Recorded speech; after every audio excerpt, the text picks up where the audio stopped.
आज मैं आपको pharmaceutical chemistry second deform second का बताऊंगा किस तरह पेपर सॉल्व करना है और किस तरह से आपको पेपर को लिखना है। इंशाल्लाह आप पेपर में देखिए ज़्यादा टाइम वेस्ट ना करते हुए डायरेक्ट हम क्वेश्चन पर आते हैं। कोई ऐड करना है, give the structure and numbering method for any two फिरौन इमेटाजोल थायाजोल का आपको स्ट्रक्चर बनाना है या नंबरिंग देना है, कैसे देना है बता देता हूँ आपको मैं। कुछ कॉमन थिंग्स आप समझ लीजिए। जिस रिंग्स के अंदर ऑक्सीजन आए तो उसको ऑक्सा प्रीफिक्स करना, मतलब ऑक्सा मीन्स ऑक्सीजन। नाइट्रो अगर नाइट्रोजन है तो ऐसा रहेगा और सल्फर का थाया रहेगा और फास्फोरस का फास्फा रहेगा। ये समझ लीजिए, ये मैं आपको बाद में बताता हूँ। इस ऑक्सीजन मीन्स ऑक्सा, नाइट्रोजन मीन्स ऐसा, सल्फर मीन्स थाया। ठीक है, ओके। ये फिरौन का स्ट्रक्चर है। नंबरिंग इस तरह से आते हैं, जिससे फंक्शनल ग्रुप होता है उसको लोवेस्ट नंबर देना चाहिए। इस करके ऑक्सीजन को 1 मिला, 1 2 3 4 5 इस तरह से है। 1 2 3 4 5 ये 5 रिंग है। आप देख सकते हैं फिर उनकी, आपको ये याद ही करना है लिखकर। ये डबल बॉन्ड रिंग्स है, देख सकते हैं आप। फिर उनकी ऑक्सीजन की तरफ 1 है, इस करके 1 है कि फंक्शनल ग्रुप इधर से है। 1 2 3 4 5 इस तरह से देना है। नेक्स्ट है हिमाडाजोल दिख रहा है आपको। 1 इस करके इधर NH ग्रुप है, इम्यूनो ग्रुप जिसे अमाइनो ग्रुप जिसे कहते हैं, हमने पढ़ा होगा 12वीं के अंदर। इम्यूनो ग्रुप है।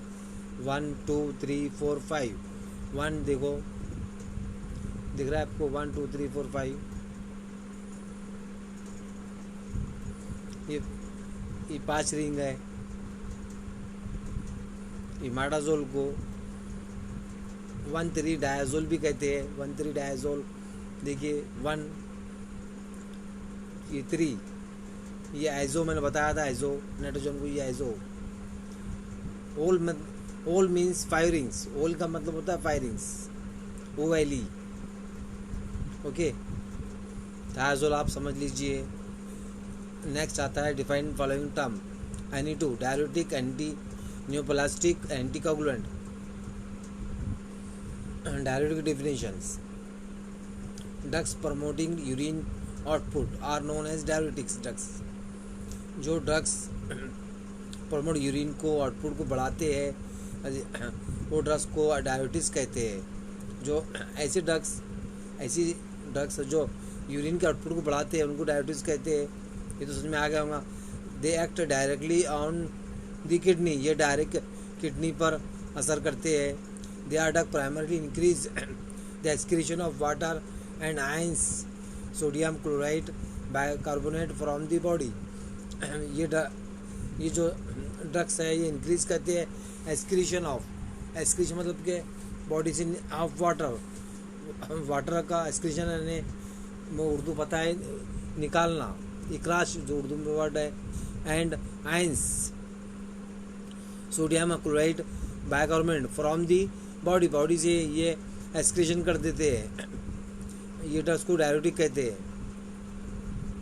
और थोड़ा इसको मैं समझा देता हूँ। Diuretic effective treat the cardiac oedema मतलब सूजन, शॉर्ट में आप समझ लीजिए।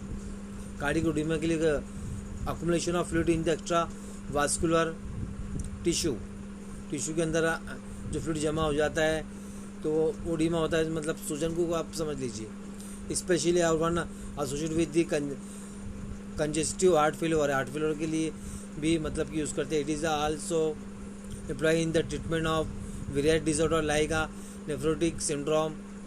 नेफ्रोटिक सिंड्रोम में किडनी में का जो नेफ्रॉन की वजह से की बीमारी में भी यूज़ किया जाता है। डायबिटीज़ इंसिपिटस, 2 तरह के डायबिटीज़ होते हैं कि डायबिटीज मेलाइटिस या इंसिपिटस, मैं आपको बता दूंगा। Hypertension, nutritional oedema of pregnancy and cirrhosis of liver. They also decrease in intercellular cerebrospinal fluid pressure. ये एक्चुअल में they are also decrease intercellular and cerebrospinal fluid को भी मतलब डिक्रीज करते हैं। आपको सिर्फ डेफिनेशन लिखना है जो ऊपर की है। Drugs promoting urine output are known as diuretic drugs. जो ड्रग्स ऐसे ड्रग्स जो यूरिन को आउटपुट बढ़ाते हैं उन्हें डायरेटिक्स कहते हैं। आप एग्जांपल देख सकते हैं। आपको 1 से 2 एग्जांपल लिखना एग्जाम में कंपलसरी है, तो आप एग्जांपल फिरोजामाइट और ब्यूटानाइट याद रखिए। फिरोजामाइट एंड ब्यूटानाइट। नेक्स्ट है anti neoplastic. Anti neoplastic anti cancer drugs means आपको थोड़ा क्या एंटी न्यूप्लास्टिक ड्रग्स से पहले कैंसर समझना होगा। मैं आपको कैंसर समझा देता हूँ। Cancer is a disease characterized by abnormal and uncontrolled cell division attacking the surrounding the tissue. Cancer actual में होता क्या है, बॉडी के अंदर एबनॉर्मल सेल्स और अनकंट्रोल सेल का डिवीजन बढ़ जाता है, जिसे ट्यूमर वगैरह गार्ड वगैरह आम जबान में कहते हैं, surrounding tissue and organs. Okay, तो समझ में आती है बात। कैंसर की जो क्लासिफिकेशन है, कार्सिनोमा स्किन के कैंसर कहते हैं, सार्कोमा बोन वगैरह के जिनमें आता है, ल्यूकेमिया इसमें ब्लड सेल की वजह से होता है, lymphoma and myeloma cellular system cancer है, ये ब्रेन में जो कैंसर होता है वो, ये होगा शॉर्ट फॉर्म। सारी चीज़ें बता दिया हो, आपको पढ़ के सुना देता हूँ। This type of the cancer is the start in the skin और tissue lining the internal organ. Skin के कैंसर को कहते हैं carcinoma. Sarcoma this type of cancer start in the bone जो बोन वगैरह में कैंसर होता है उसको सार्कोमा कहते हैं। ल्यूकेमिया ये ब्लड कैंसर होगा जिसे आपने सुना होगा। This type of cancer start in the blood forming tissue, ये बहुत ज़्यादा टिश्यू ब्लड के अंदर बना देते हैं। Bone marrow and produce the abnormal blood cells. Lymphoma and myeloma this type of cancer start in the cells of the immune system को effect करती है। वैसे एक सेंट्रल नर्वस सिस्टम जो ब्रेन कैंसर जिसे आपने सुना होगा वो उसका है। एंटी न्यूप्लास्टिक मतलब एंटी कैंसर ड्रग्स। अब ये मेन था, ये डिवीजन पूछा है एग्जाम के अंदर। Anti neoplastic are the treating malignancy और कैंसरस ग्रोथ। ऐसी ड्रग्स जो कैंसर को ट्रीट करती है, कैंसर में इलाज के लिए काम आती है, तो उनको एंटी न्यूप्लास्टिक एजेंट्स कहते हैं, ड्रग्स कहते हैं। जो कैंसर जो ग्रोथ होती है सेल्स की उसको उसमें ट्रीटिंग के लिए मदद करती है, और दवा को एंटी कैंसर की दवा कहते हैं। Either this drugs are alone, या तो अकेले से कीमोथेरेपी यूज़ की जाती है, कीमोथेरेपी रेडिएशन वगैरह, और कम्बिनेशन में कीमोथेरेपी भी यूज़ करेंगे, कॉम्बिनेशन भी यूज़ करेंगे। या तो दवा के साथ में आप रेडिएशन भी देते हैं बहुत सारी दवाखानों में, और बहुत सारी जगह पर दोनों सिंगल भी यूज़ कर सकते हैं एज पर पेशेंट है डायग्नोसिस। विद सर्जरी, बहुत जगह सर्जरी भी होती है और रेडिएशन थेरेपी भी होती है। ओके, आप एग्जांपल ज़रूर याद रखिए इसकी। ये सारे एग्जांपल हैं आपको जो मैं दिखा रहा हूँ। साइक्लोफॉस्फामाइड, क्लोरोम्बाबियोसिल, फार्माकोलॉजी वगैरह में भी आपको मदद मिलेंगी। डाकार्बाजिन, मेथोट्रेक्सेट, आपको सारे एग्जांपल याद करना है। विनक्रिस्टीन, विनब्लास्टीन, मुझे बहुत सारी याद है, इस करके मैं एक्टोमाइसिन डी, डॉक्सोरोबिसिन, ये बहुत सारे एग्जांपल आपको याद करना है। कार्बाप्लेटिन, सिस्प्लास्टिन, टमोक्सोफिन, सिस्प्लाटिन, इसमें से आपको आर्डर याद कर लीजिए ताकि आप ये डिफिनेशन लिखने की, डिफिनेशन के नीचे एग्जांपल लिखने की है, थोड़ा बहुत डिस्क्राइब करते बहुत अच्छी बात है। ओके, एंटी कागुलेंट, एक्चुअली में एंटी का मतलब होता है अपोजिट, समझ रहे हो? एंटी मतलब अपोजिट, या फिर बहुत जगह किल के लिए भी यूज़ कर सकते हैं। आप कोगुलेंट को भी समझ लीजिए। कोगुलेंट में कमीज होता है ब्लड क्लाउड होना है, ब्लड जमाना, ये भी बॉडी में बहुत ज़रूरी है कोगुलेशन होना, क्योंकि अगर उतना खास था चोट लग गई तो सारा ब्लड निकल जाएगा आपका। तो देख लीजिए coagulant help in the blood coagulation are indicated in the hemorrhagic condition, जो इम्यूनिटी कंडीशन के अंदर मतलब काम आता है। एलिमेंट और factor required for the coagulation are found in the fresh whole blood और plasma, therefore indicated in case of deficiency of any clotting factor. आपको कोगुलेंट फैक्टर कम है तो वहाँ कोगुलेशन की ज़रूरत पड़ती है। लेकिन हमें एंटी कोगुलेंट की डिफिनेशन एग्जाम में पूछा है। अब कोगुलेंट का अपोजिट, कोगुलेंट मीन्स क्लॉट करना, आप एंटी कोगुलेंट मीन्स क्लॉट नहीं करना, यानी क्लॉट से डिक्रीज करना, क्लॉट को डिक्रीज करना।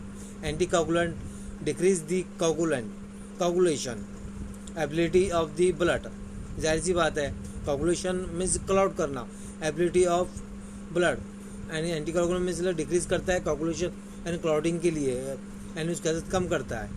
This do not dissolve the clot that form but inhibit formation of new clots, ये न्यू क्लॉट्स फॉर्मेशन करता है। Example of this agent are heparin, heparin बहुत ज़्यादा फेमस एग्जाम्पल है, एंड वारफरिन सोडियम।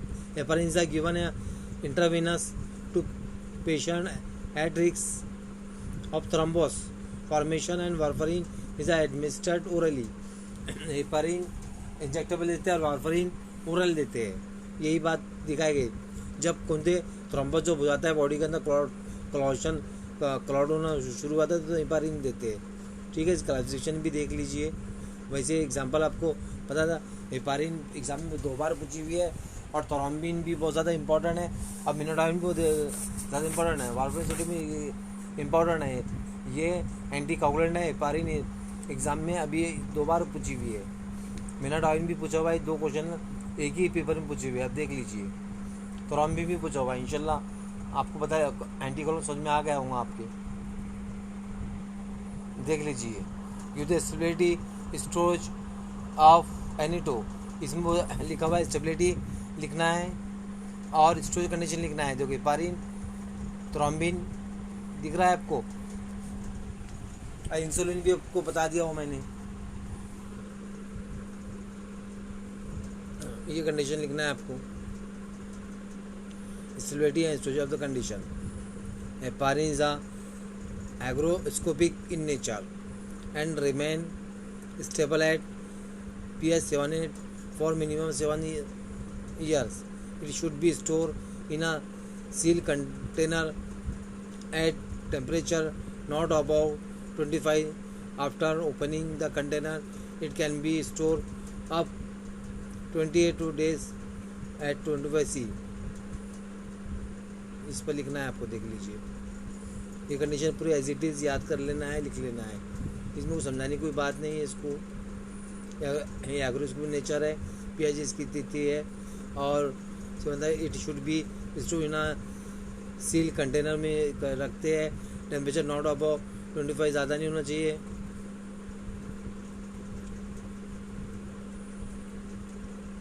जब ये ओपन हो जाता है तो इसको 28 डेज तक एट 25 तक रखना चाहिए, तो 28 डेज तक ही यूज़ होता है। ओके,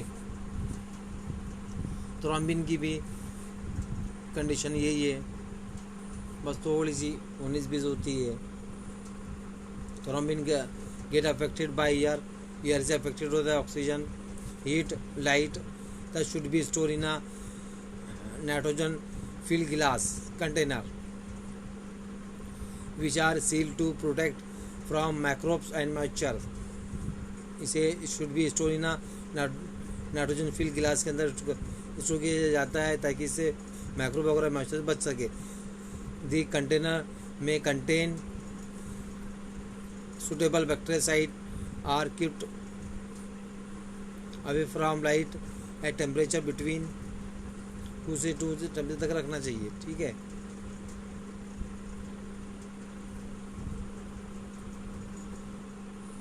अब इंसुलिन की कंडीशन देख लीजिए।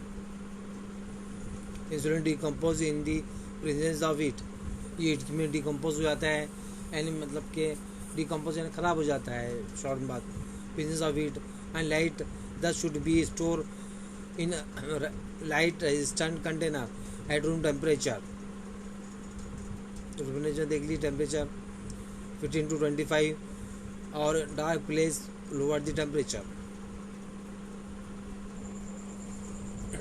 इंशाल्लाह मैं इसके बाद आपको केमिस्ट्री तो पूरा कर ही दूँगा पूरा। ये जो अपने पेपर 21819 कल, आज ज़्यादा टाइम हो चुका है तो कल मैं आपको बता दूँगा। बाकी का जो सॉल्व करना है एम्पिसिलिन एलोथिन पाइनिटिन वगैरह जो भी है, बर्बरीज स्कर्वी एंटीबायोटिक्स किसे कहते हैं, बहुत इजी है पेपर, ज़्यादा हार्ड नहीं है। आप थोड़ा थोड़ा करके पढ़ी कीजिए। मेरा मकसद एक्चुअल में आपको जो हार्ड है B.Pharm सेकेंड ईयर के अंदर जूरिस्प्रूडेंस वो समझाने का था, लेकिन केमिस्ट्री मेरे पास आ गया, इसका ये समझा दिया हो मैंने आपको।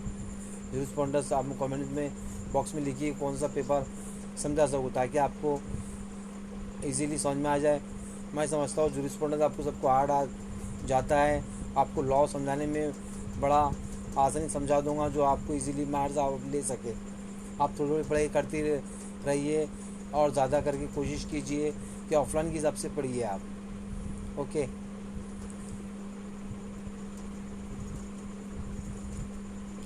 और मेरे चैनल को सब्सक्राइब करें और शेयर करें।